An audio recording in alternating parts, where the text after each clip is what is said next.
ധനത്തോട് എല്ലാ കാലഘട്ടങ്ങളിലും മനുഷ്യന്മാർക്ക് വലിയ പ്രിയായിരുന്നു. അതിനുവേണ്ടിയാണ് മനുഷ്യന്മാർ ഈ നട്ടോണം ഓടുന്നത്. ഖുർആൻ 1-2 വചനങ്ങളിലായി കൊണ്ടത് സൂചിപ്പിക്കുന്നുണ്ട്. സൂറത്ത് ആദിയാത്തിലെ 8-ാമത്തെ വചനം, വഇന്നഹു ലിഹുബ്ബിൽ ഖൈരി ലശദീദ്.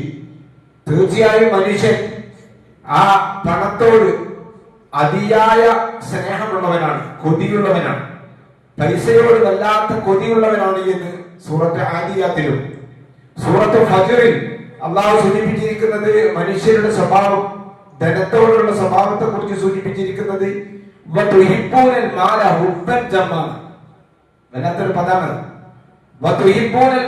മനുഷ്യന്മാര് ഇഷ്ടപ്പെടുന്നു, സാധാരണ ഒരു ഇഷ്ടമല്ല, ഹുബ്ബൻ ജമ്മ, വല്ലാത്ത ഒരു ഇഷ്ടമാണ് ജനങ്ങൾക്ക് സമ്പത്തിനോട്.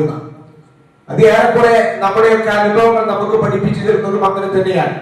പണത്തിന് വേണ്ടി എന്തും ചെയ്യാൻ മടിക്കാത്ത ഒരു കാലഘട്ടമാണ് ഈ ആധുനിക കാലഘട്ടം.